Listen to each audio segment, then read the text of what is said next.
नमस्कार सगळ्या ताईंना, श्री स्वामी समर्थ. स्वागत आहे सगळ्या ताईंचं माझ्या ब्लॉगमध्ये.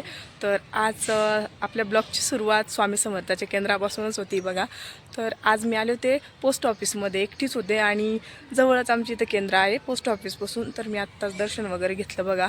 तर आमच्या इथलं केंद्र पण दाखवते तुम्हाला. हा औदुंबर आहे दारासमोर, याला प्रदक्षिणा घालून आपण मध्ये जातो दर्शनासाठी. छान असं मोकळं वातावरण आहे बघा इथलं. माझं काही येणं होत नाही बघा जास्त. जेव्हा पण मी माझी छोटीशी स्कूटी घेईल तेव्हा रोज आरतीला येत जाईल, म्हणजे दर गुरुवारी तरी येत जाईल बघा. आणि इकडं पण छान असा सभामंडप बनवणं चालू आहे.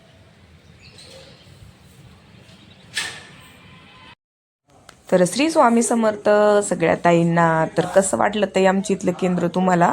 मला उशीर झाला होता, त्या ताईंचं चालू होतं केंद्र बंद करायचं का, म्हणजे लाईट वगैरे बंद करत होत्या त्या. पण म्हटलं आपल्याही ताईंना आपल्या इथलं केंद्र दाखवू आपण. तर कसं वाटलं कमेंट करून सांगा. आणि हे बघा बाहेरून असं दिसतं केंद्र. आणि इकडं रस्ता आहे, रस्त्यापासून खूप जवळ आहे केंद्र, रस्त्यावरच आहे.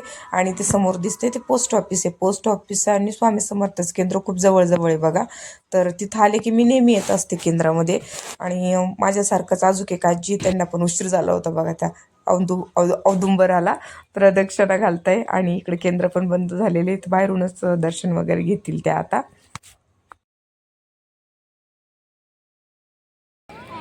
समू समू शिवांशी काय करता बेटा? समू ना किती माती जमा केली बघ. माहितीये का ते का आपण असं पायावर बसतो ती किती जमा करून राहिलं, तसं बांधून राहिले आहे ना.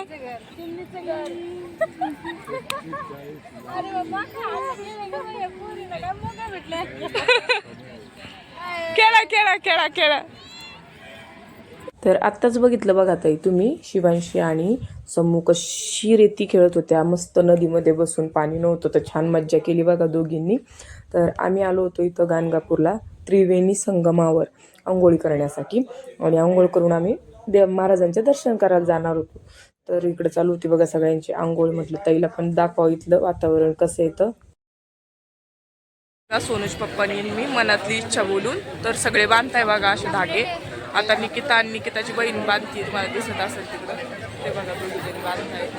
आणि सोनूज पप्पा त्यांचा व्हिडिओ घेत आहे. आत्ताच आम्ही बांधून घेतले. आणि समू पण आहे बघा त्यांच्याजवळ. मम्मी कुठं उभा आहे माहीत नाही, मम्मी कुठं उभा आहे माहीत नाही. शिवांशीला घेऊन ये बघा.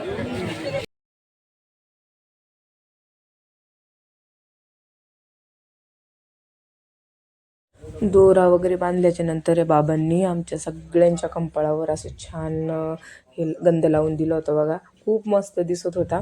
आम्ही तर लावला सगळ्यांनी, पण आम्ही शिवांशीला आणि समूला पण लावला बघा. तर खूप सुंदर दिसत होता. गंध वगैरे सगळ्यांनी लावले, तिथं धागे बांधून दिले. स्वतः ज्याच्या मनातल्या इच्छा बोलून ज्याचे त्याचे धागे बांधून दिले. त्याच्यानंतर आम्ही तिथंच औदुंबर आहे, खूप मोठा औदुंबर आहे, ते तिथं दर्शनाला गेलो. तिथलं दर्शन करून आम्ही नंतर महाराजांच्या दर्शनाला गेलो, दत्त महाराजांच्या.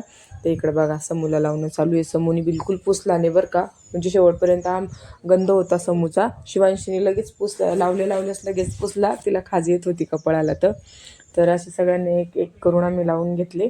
आणि गर्दी म्हणसाल बाप रे, मुंगीसारखी गर्दी होती. त्याच्यामध्ये आमच्याकडं 2 मुली आणि सामान, खूप परेशानी झाली. पण छान वाटलं की आपण वटसावित्री पौर्णिमाला महाराजांच्या दरबारामध्ये होतो. तो खूप आनंद झाला. माझी अशी इच्छा आहे की मला दरवर्षी वटसावित्री पौर्णिमाला सोनूज पप्पांनी गाणगापूरला आणि अक्कलकोटला न्यायला पाहिजे. पण महाराजांची इच्छा असली तेव्हाच बोलवतात ते, आणि त्यांनी मला ह्या वर्षी बोलवलं. तर महाराजांची खूप धन्यवाद. आणि नंतर बसलो आम्ही ह्या ॲटोमध्ये, कारण की आमची गाडी उभं होती दुसरीकडे. तिथून आम्ही 1.5 किलोमीटर ॲटो करून आलेलो होतो बघा. तर चालली होती ॲटो. आणि तुम्हाला मी गाणगापूरचं केंद्र दाखवते स्वामी महाराजांचं. तर हे समोर जे दिसतंय बघा, तुम्हाला थोडंसं झूम करून दाखवणार आहे मी आता. तर ते श्री स्वामी समर्थांचं केंद्र आहे. तर ते पण खूप मोठं आहे. तिथं राहण्याची याची सगळी व्यवस्था आहे असं कळालं मला. याच्यानंतर मी गेले की आवर्जून तिथं जाणार आहे बघा. यावेळेस तर आमचं काही जाणं झालं नाही, उशीर झाला होता त्याच्यामुळं. पण पुढच्या वेळेस आम्ही मुक्कामाला ह्याच केंद्रात तिथं जाणारी, राहायची सोय सगळी सोय तिथं. आणि खूप मोठे याच्यामध्ये येते, मस्त गाड्या वगैरे उभा करायला छान आहे. कोणी गेलं तर आम्ही केलं बघा फराळ करण्यासाठी बघा, केळी, फरसाण, चिप्स असं होतं.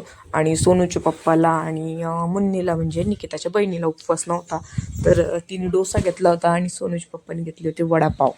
तर ते दोघं जण करत होते त्यांचा नाश्ता आणि आम्ही केला हा नाश्ता आणि लगेच निघालो बघा दर्शनासाठी. तर समोर दाखवते तुम्हाला मंदिराजवळ गेल्यावर. तर आलो बघा आम्ही मंदिराजवळ बारीमध्ये उभा राहण्यासाठी. तर भरपूर लांब बारी होती बघा, दिसत असून समोर तुम्हाला मंदिर आणि अलीकडं आम्ही उभं होतो बारीमध्ये. वरतून रिमझिम पाऊस पण चालू होता, भीती वाटत होती मुली ओल्ले होण्याची, पण नंतर तो उघडला आणि बारीमध्ये शेवटी आम्ही लागलो. आणि बारीमध्ये पण बघा किती गर्दी होती, खूप गर्दी होती. आणि नंतर आमचं दर्शन वगैरे झालं आणि आम्ही निघालो अक्कलकोटला. तर अक्कलकोटला गेल्याच्या नंतर आम्ही किती सुंदर मेकअप केला. तर हे बघा असं छान मेकअप केला आम्ही. इथं आम्ही पूजा करणार होतो. तर निकिता पण किती सुंदर तयार झालेली आणि मी पण किती छान तयार झालेली. मम्मी ती पाठीमागून बघा दिसत असेल तुम्हाला, ताटं वगैरे तयार केलेली आम्ही. आणि आता आम्ही करणार आहे महाराजांच्या दरबारामध्ये वटसावित्री पौर्णिमाची पूजा. तर आम्ही काही मध्ये गेलो नव्हतो बघा, तिथं खूप गर्दी होती आणि लहान मुलं असल्यामुळं.